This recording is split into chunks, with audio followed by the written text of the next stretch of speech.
Apocalipse 9. Diz a palavra do Senhor assim, Apocalipse 9. O quinto anjo tocou a trombeta e vi uma estrela que tinha caído do céu sobre a terra. E lhe foi dada a chave do poço do abismo.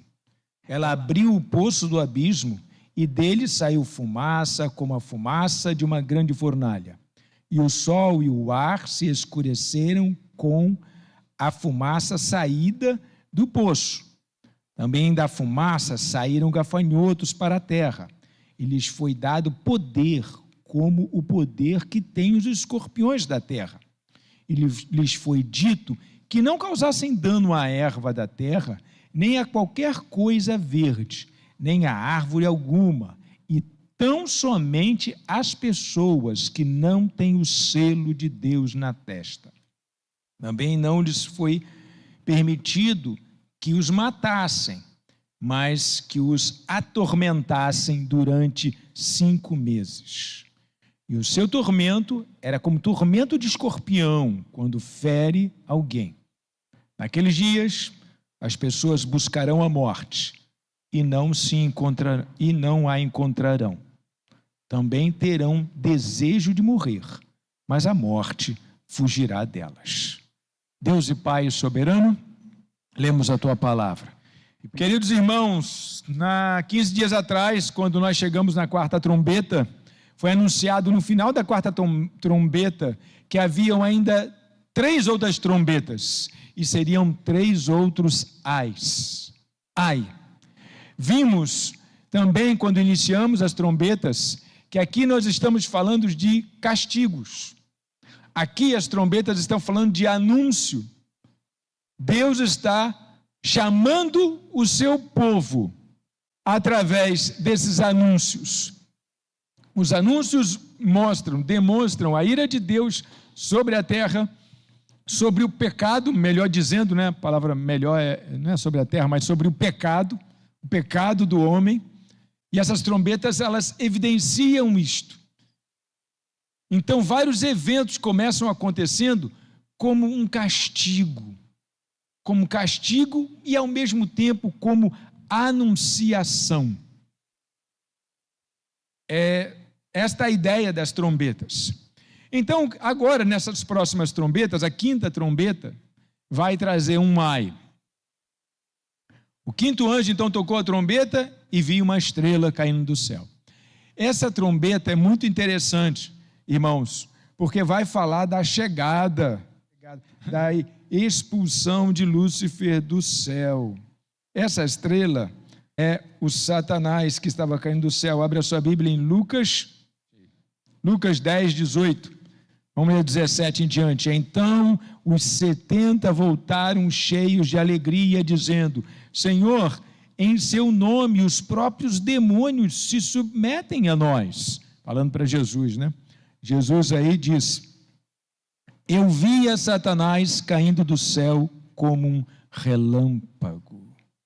Eis que eu dei a vocês autoridade para pisar em cobras e escorpiões e sobre todo o poder do inimigo, e nada absolutamente lhes causará dano. No entanto, alegrem-se, não porque os espíritos se submetem a vocês, e sim porque o nome de cada um de vocês está registrado no céu. Meus queridos irmãos, com esta leitura, eu quero dizer aos irmãos que o diabo não é um problema nosso. O diabo é um problema de quem está no mundo. O diabo é um problema de quem está longe de Deus. O diabo não é um problema do crente. O crente, o servo, o que serve, o que está diante do Senhor,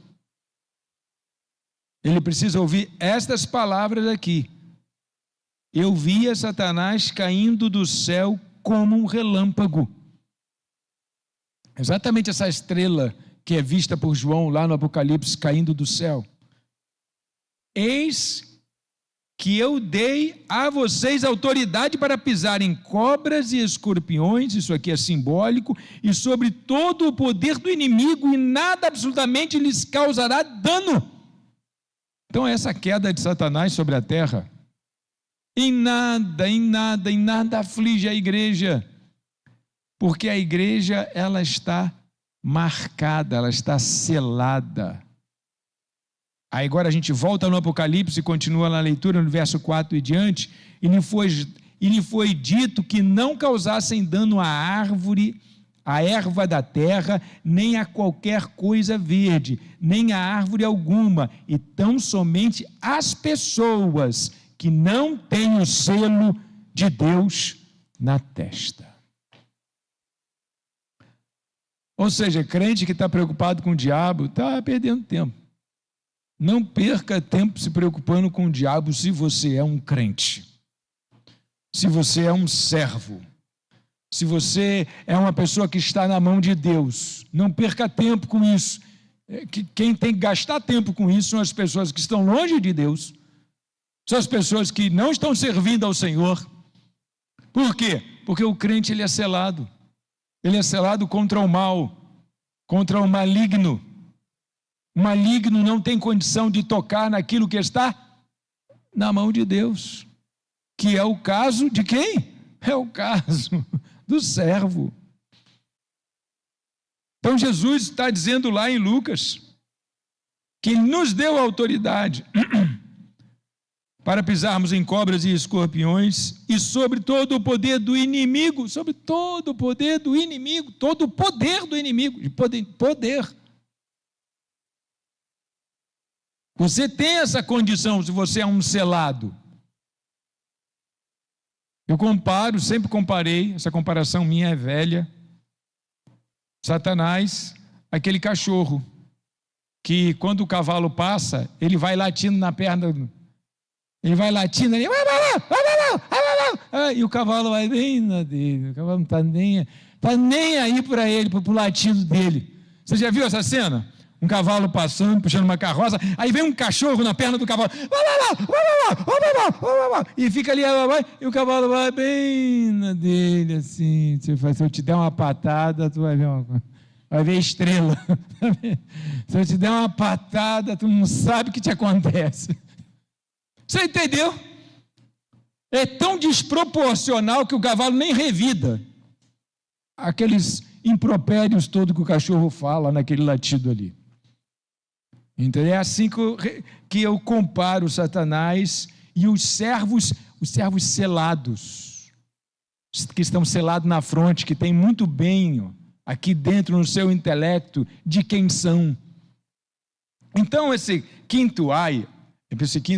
quinta trombeta, que apareceu esse ai dos que estão na terra, ai dos que estão na terra, porque Satanás veio para atormentar.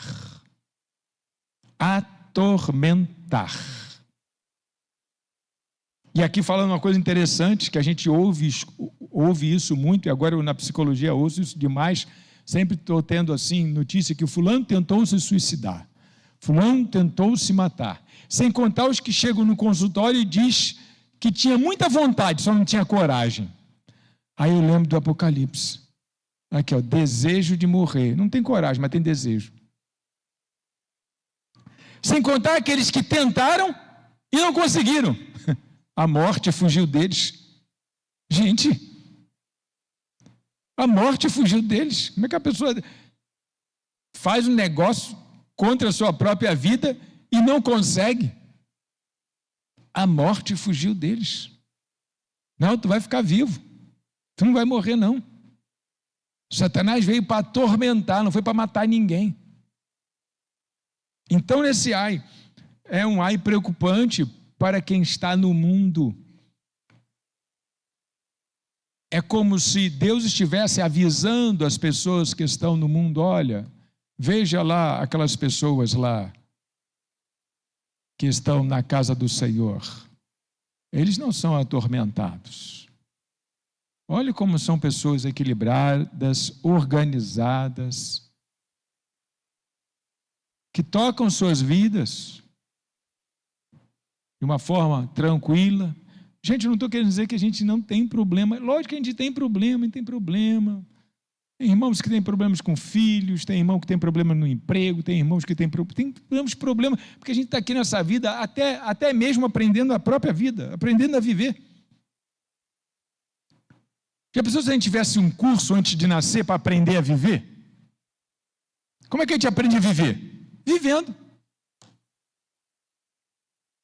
Camarada da casa, 22, 23 anos, 25, vai ser pai pela primeira vez. Fez um curso para ser pai? Não, não fez. Vai ter que aprender vivendo a paternidade. Pela intuição, tirando dúvida, lendo livro, perguntando à mãe, perguntando ao pai. É assim que ele vai aprender. Então, logicamente que a gente eventualmente comete um erro, eventualmente acontece alguma coisa que isso não vai mais acontecer, tal. Porque a gente aprende a viver vivendo. Mas você há de convir que há uma diferença muito grande entre quem está no alcance da obra de Deus, debaixo das asas do Cristo, e aqueles que estão completamente desprovidos. E agora aqui nesse texto vai fazer aquela descrição, né, do aspecto desses demônios, porque Satanás foi lançado à terra e abriu o poço do abismo, mas isso nada nos toca. E aqui faz a tremenda descrição, o aspecto dos gafanhotos. Esses demônios foram personificados, foram simbolizados como gafanhotos. O aspecto do gafanhoto era semelhante a cavalos preparados para a batalha. Na cabeça deles havia como que coroas parecendo de ouro. O rosto deles era assim, tal, e vai ter um longo texto aqui descrevendo o quão terrível. Esses simbolismos todos também eram o quão terrível eram esses animais. Por exemplo, escorpião. Você conhece escorpião? Sabe alguma coisa sobre escorpião? Mas essa gente aqui sabia muito sobre escorpião. Escorpião é um bicho que tem um veneno que mata. Só que a gente nem ficaria com tanto medo assim, porque a gente mal conhece, né? A gente mal conhece escorpião. Mas é um bicho que existe até hoje. E nessa época aqui era uma coisa assim, as pessoas eram torturadas com o escorpião. Levava aí dentro de um coco, chegava lá e jogava assim, um escorpião em cima do cara. Já sabia que o cara ia ter que se virar com o escorpião. Gente, então aqui eu tenho várias ilustrações, vários simbolismos terríveis para descrever esses demônios que foram simbolizados pelos gafanhotos, que estão sobre a face da terra. Isso desde lá do início. Então esse aqui é o primeiro ai. Eu retomo o texto do verso 11. Tinha por rei sobre eles o anjo do abismo, cujo nome em hebraico é Abaddon e em grego Apolion, que significa o destruidor. O primeiro ai passou. Eis que depois destas coisas vem ainda 2 ais. E aí no verso 13 em diante, a 6ª trombeta. O 6º anjo tocou a trombeta e ouvi uma voz que vinha das 4 pontas do altar de ouro, que se encontra na presença de Deus, dizendo ao 6º anjo, o mesmo que tem a trombeta, solta os 4 anjos que estão amarrados junto ao grande rio Eufrates. É nessa trombeta que é dado ordem para soltar 4 anjos que estavam amarrados no grande rio Eufrates. Gente, o que é que vai acontecer agora? A 6ª trombeta, o ai da 6ª trombeta, solte os 4 anjos. Esses 4 anjos não são 4 anjos de Deus, são 4 anjos do inferno, que estão acorrentados e amarrados. E aí é dito assim, solte os 4 anjos que estão amarrados no grande rio Eufrates. Então foram soltos os 4 anjos que se achavam preparados para a hora, o dia, o mês e o ano, para que matassem a 1/3 parte da humanidade. O número dos exércitos da cavalaria era de 20.000. Agora vai fazer a descrição desses anjos. Gente, existe uma praga do Apocalipse que é matar a 1/3 parte da humanidade. Existe uma praga. Aí eu pensei logo, no que eu pensei logo? Eu pensei logo, cara, tivemos a Covid outro dia que matou gente em todos os lugares do globo. Eu fui fazer as contas. Logicamente não chegou a ter essa parte da humanidade, que a humanidade já está com 7,8 bilhões de pessoas. Não sei como alguém pode achar que é mais bonito ou melhor do que alguém em 7,8 bilhões de pessoas. Não sei como alguém pode ser vaidoso e pertencer, né, a uma tribo de 7,8 bilhões de pessoas.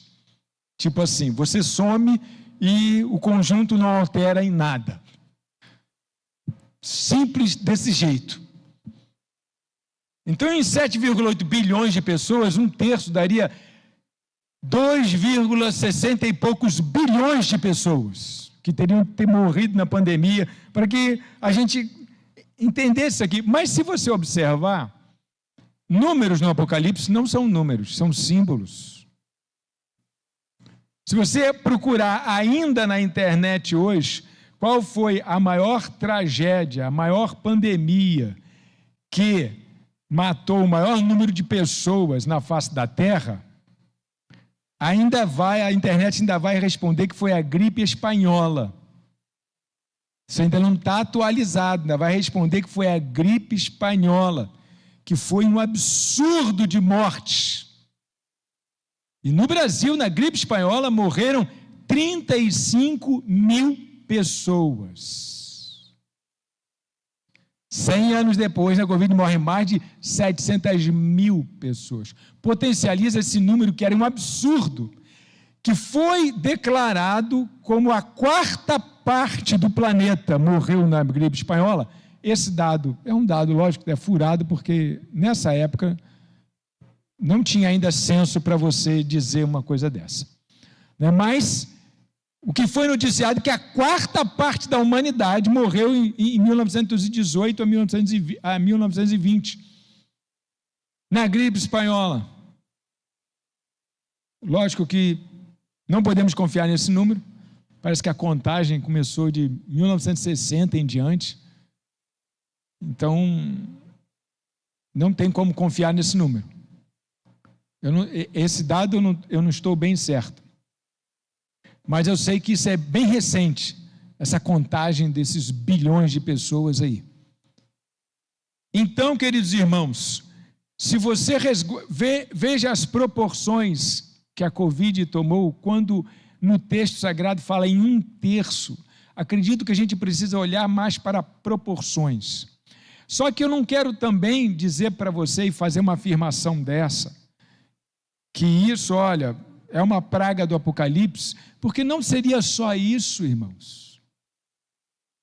Porque no verso 18 diz assim: por meio destes 3 flagelos, a saber, pelo fogo, pela fumaça e pelo enxofre, que saiam da boca dos cavalos, foi morta a 1/3 parte da humanidade. Ou seja, não foi apenas um flagelo, não foi apenas, vamos dizer assim, um vírus, um evento. Foram 3 eventos, deu 3 eventos, pelo fogo, simbolizado pelo fogo, pela fumaça e pelo enxofre. Ou seja, vai haver no fim eventos que vão matar as pessoas. E aí você, sim, vê terremotos assustadores. E essa semana fomos presenteados com mais um terremoto na face da Terra, matando milhares de pessoas. Todos os anos agora é de lei, tem incêndio, a Europa incendeia toda. Na época da seca, um monte de gente morre intoxicado com fumaça. O Havaí acabou incendiado, acabou a ilha toda do Havaí. 3 eventos, irmãos, 3 eventos. Irmãos, eu quando li isso aqui, fiquei refletindo. Eu disse para a Mônica, te prepara, porque até 2050 esse negócio vai terminar mesmo. Eu não tenho esperança para muito mais do que isso, não. Os mais novos ficam tudo olhando um para a cara do outro. Meu Deus. Deixa eu casar logo. Casa logo! A preocupação do Daniel era essa. Ai, meu Deus, tem que casar logo. Quando eu falava, ó, Jesus, até 2030, agora já botei para 50.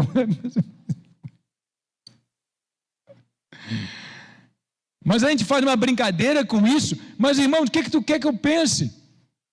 Se eu vejo um texto desse falando que um dos ais seria uma grande mortandade na face da terra, e a gente tem guerra matando, a gente tem terremoto matando, a gente agora tem vírus matando, a gente agora tem uma ilha inteira incendiando.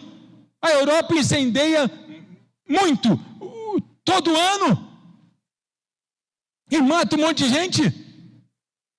A gente ouvia isso em 1970. Primeira tragédia natural que eu ouvi na minha vida foi em 1970, porque eu estava nela. E nessa época eu morava em Rocha Sobrinho, e o rio Sarapuí transbordou. E eu era uma criança de 7 anos nessa época. Em 70, eu tinha 7 anos, em 70. O rio Sarapuí transbordou e na minha casa deu 1,5 metro de água. 1,5 metro de água. A geladeira subiu e caiu emborcada. Os copos ficaram todos boiando dentro de casa. Meu pai ia andando, a poltrona vinha andando atrás dele. Eu fui testemunha disso. De uma enchente aos 7 anos. Eu saí com a minha mãe dentro da barca do bombeiro, aquele bote de salvamento. Os homens segurando o bote ao redor do bote e as mulheres e as crianças dentro do bote. 1,5 metro de água, quase 2 metros na parte mais funda do conjunto habitacional, do BNH, que a gente morava num conjunto desse, nessa época. Foi a primeira vez que eu ouvi falar desse tipo de catástrofe, que não foi mundial, foi uma coisa restrita à beirada do rio Sarapuí, porque o que aconteceu foi que o rio transbordou, não aguentou de tanta... Não foi nem tanta chuva, irmão, não foi tanta chuva, foi muito lixo dentro do rio. Depois dragaram o rio, nunca mais transbordou. Quando eu vejo, né, na televisão a pessoa dizendo, eu perdi tudo, eu perdi tudo, eu perdi tudo. Lá em casa a gente também viveu isso. A gente perdeu muita coisa, assim, os colchões, agora o resto foi tudo lavado. Parte engraçada da coisa, porque depois que meu pai estava a salvo lá nos apartamentos, ele fez assim, esqueci o pagamento na gaveta. Voltou dentro de casa com a água aqui. E ele guardava o pagamento na última gaveta, em vez de guardar na primeira, eu guardava na última gaveta do armário. O pagamento estava submerso. Ele aí, mergulhou nas águas do Sarapuí. Irmãos, para pegar o pagamento, aquela época que se recebia em espécie, e salvou o pagamento. No dia seguinte, na casa da minha avó, e botou o pagamento todo assim, para secar o pagamento. Aquela cordinha assim, com tudo, as notinhas, tudo no pregador para as notinhas secar, sem rasgar. Eu já tive nesse contexto. A gente olha assim e tal, pensa que o cara está com um banho na sombra, nunca passou dificuldade na vida, nunca teve uma tragédia na vida dele. Ah lá, nasceu virado, tal. Pô, pelo amor de Deus, essas coisas acontecem com pessoas. Agora, o que eu quero dizer é que naquela época, a gente ouvia um negócio desse, não era mundial, escala mundial, era uma escala local, ali contigo, e acabou, você levava um tempão sem ouvir mais nada. Nós já tínhamos transmissão via satélite naquela época, a gente já podia saber o que estava acontecendo longe, através do satélite. Mas hoje, queridos irmãos, observe como é que as tragédias, para você ter uma ideia, já A próxima pandemia já foi projetada, já foi falado que não é difícil daqui a 10 anos nós termos uma nova pandemia. Um evento que mata pessoas. Ou seja, algo muito significativo a nível de morte para trazer as pessoas para os pés de Cristo, para pensarem na sua vida espiritual. Tipo assim, você pode ir embora a qualquer momento, e agora na pandemia, quem é que não pensava que ia no dia seguinte? Quem é que não estava pensando que podia ir no dia seguinte? Eu sei disso também porque por muitas coisas, irmão. Você sabia que os dízimos na pandemia aumentaram? Ninguém queria morrer devendo a Deus, não. Se eu morrer no mês que vem, morrer sem dar o dízimo, o que eu vou falar lá no céu? Nós tivemos 3 meses de um dízimo diferenciado. Falei, caramba, cresceu 30% do pessoal que estava arrumando a vida para se despedir. Depois voltou ao normal. Não vou mais morrer agora. Mas a pandemia fez isso. Uma tragédia faz isso nas pessoas, faz as pessoas pensarem um pouco mais sobre o dia de amanhã, o pós-morte, o além, a transcendência. E é isso que Deus tem feito, isso que essas trombetas têm feito, a transcendência.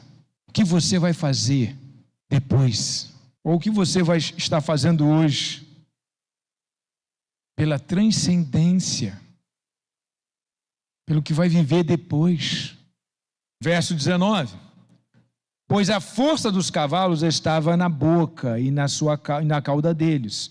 As caudas deles eram semelhantes a serpentes, com cabeças, e com elas causavam dano. O resto da humanidade, olha só, o resto da humanidade, isto é, aqueles que não foram mortos por estes flagelos, não se arrependeu das obras das suas mãos. Eles não deixaram de adorar os demônios e os ídolos de ouro, de prata, de bronze, de pedra e de madeira, que não podem ver, nem ouvir, nem andar. Também não se arrependeram dos homicídios, nem das suas feitiçarias, nem da sua imoralidade sexual, nem dos seus furtos. Deus está dando a oportunidade de que essa humanidade se arrependa. As pessoas para quem você prega se arrependa. Quando esses eventos acontecem, é para que pessoas se arrependam. É para chamar as pessoas para olhar para Deus. Mas, na visão de João, ele viu também que em meio às tragédias, há aqueles que não se arrependeram. Há aqueles que não se deram por avisados. E aí nós temos a passagem da 6ª trombeta, a próxima trombeta, a 7ª, não será nem semana que vem, porque semana que vem vamos ver o anjo e o livrinho. Novamente, quando chegou no 6º selo, houve uma pausa para dizer onde estava a igreja. Aí nós fomos falar sobre os 144 mil. Agora, novamente, 6ª trombeta, uma pausa. E agora nós vamos ver o anjo e o livrinho. E as 2 testemunhas, o anjo, o livrinho e as 2 testemunhas. Vou tentar fazer esses 2 capítulos, né, de uma vez só, para a gente poder chegar na 7ª trombeta. Vamos curvar a cabeça para uma palavra de oração. Deus e Pai amado, soberano Senhor,